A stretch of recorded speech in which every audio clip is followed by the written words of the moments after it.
I remember that day as if it were yesterday. I took the day off from my apprenticeship and decided to go to the gym. The moment I woke up, my stomach was in knots. I was so full of nerves, yet hope and excitement also filled me. As I was working out, during crunches specifically, I felt the urge to check my email.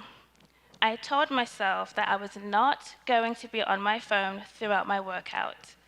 The plan was to get a good workout in, go home, relax, and then be alerted by multiple text messages of, "Congratulations, I'm so proud of you. Hey, Miss Esquire." But instead, I saw an email from the Georgia Office of Bar Admissions. I immediately cut my workout short and went home. My heart had sank. I checked my account, and there I saw those dreaded words. I didn't make it. I did not pass the bar exam. I was not an attorney. I had failed. I was a failure. I was so ashamed, and I quickly entered into a state of depression. But I didn't stay there long. With the help of my parents, friends, professors, and other family members, I found the courage to get up and push forward. Refusing to let this failure define me, I came up with a game plan to make sure I would become a formidable attorney. Why is failure such a dirty little secret? At one time or another, every one of us has failed at something, right?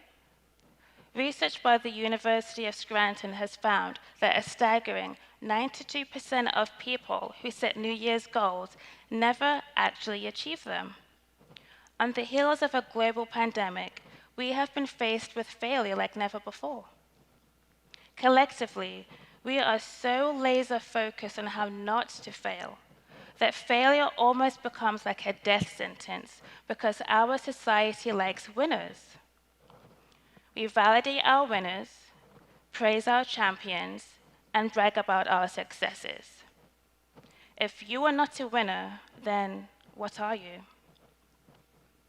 When I failed the bar exam, I experienced the familiar stigma around my failure most of us do. I felt ashamed, embarrassed, and low. However, it was specifically my failure that propelled me forward in my life with purpose, intention, and success. I learned that the key to bouncing back better and faster from failure is dispelling certain myths around failure that we all have.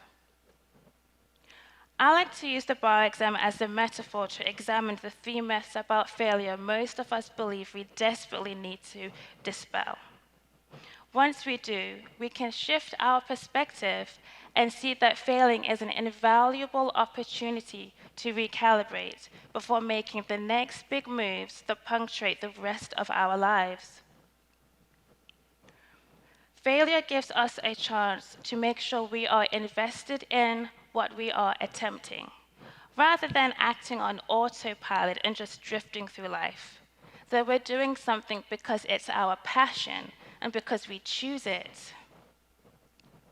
If that drive is not there, failure is an opportunity to course correct. There's no doubt that failure can be disrupting. It can stop us dead in our tracks and halt us from following through on our plans. Yet, when we do not buy into failure's bad reputation, failure is the secret sauce that actually propels us toward our goals. We can't control how or when we fail, but we can control what we do with failure. Learning how not to let the stigma of failure define us is crucial for our health and happiness, for our successes and our communities. It's time to plant the seeds of our failures to grow the garden of our successes. When you're in law school, nobody tells you that some people will fail the bar exam. I mean, who wants to hear that? When I failed the bar exam the summer after graduating from law school, I was devastated. The apprenticeship and possible employments that I had lined up for me after graduation evaporated. I was without my expected source of income, and I felt like an absolute failure. I was depressed, ashamed, and embarrassed. I went from being a confident law school graduate with dreams of becoming a prosecutor to working at a popsicle stand for pocket change. But these popsicles are really, really good though. My friends and classmates passed the bar exam, and they were living the life that I had planned for myself. The worst part was I felt like I couldn't really talk openly about it that much because nobody brags about failing the bar exam, and I didn't want my failure to interrupt their celebration. Failing the bar exam, it was a dirty little secret.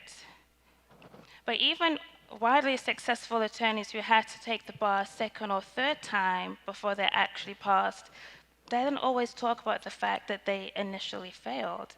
And there's probably a lot of us out there, and we just don't know it.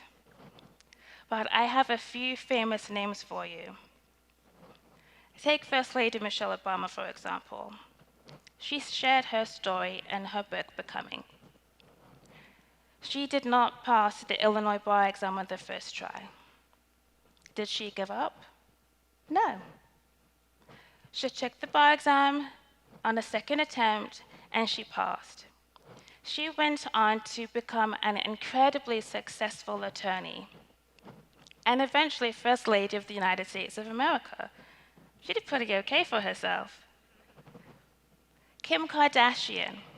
She took the California baby bar 4 times before she finally passed on her 4th attempt, all while raising 4 children and managing multiple businesses with the whole world watching.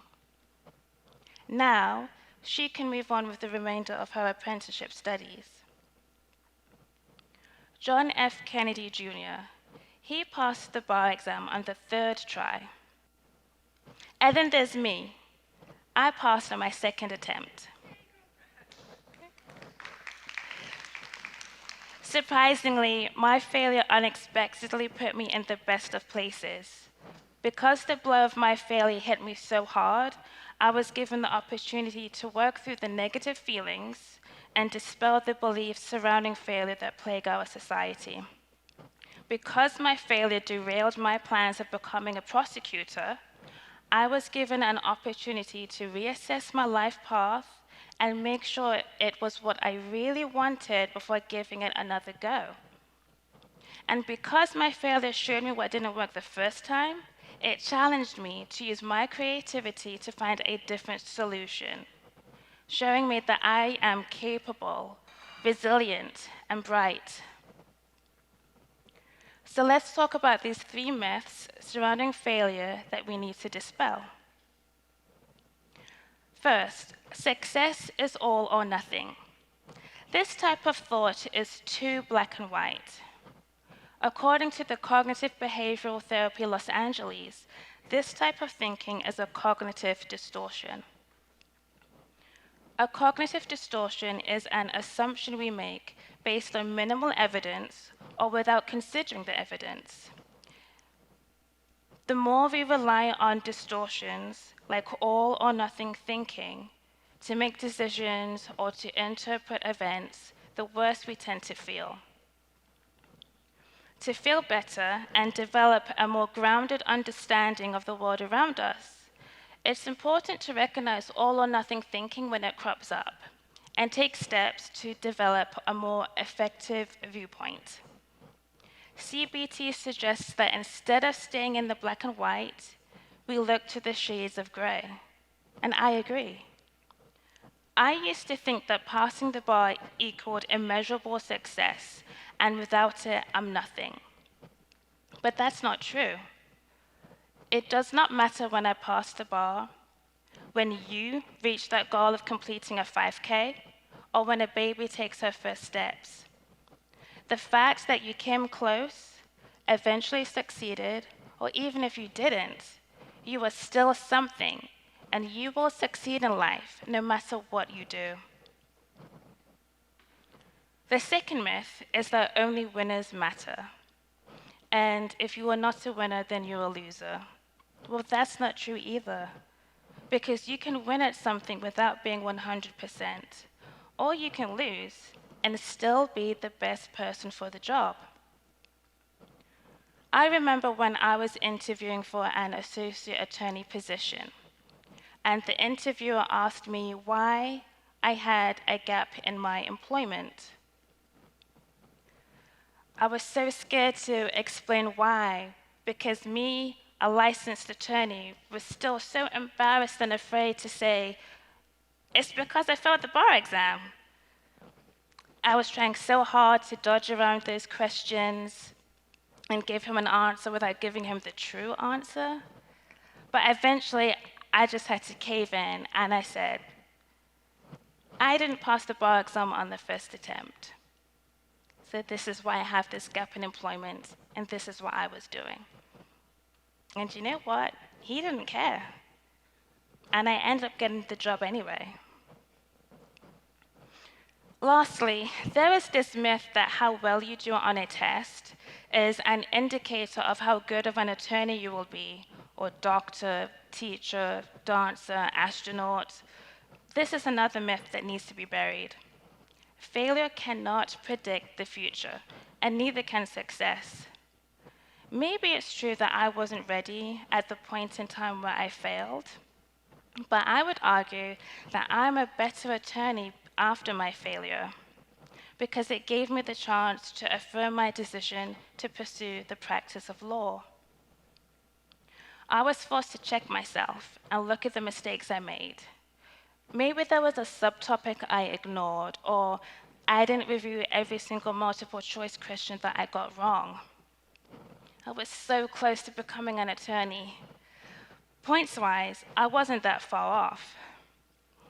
But that doesn't make me any less of an attorney or mean that I am not as smart as others. The bar exam, like most standardized tests, is not a good indicator of success.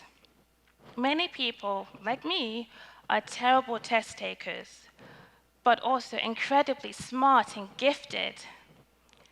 At the end of the day, studying 25 plus topics for maybe half of them to appear on the exam is not going to prepare someone to be a public defender or to practice family law. I represent insurance companies and small to large businesses on issues of liability.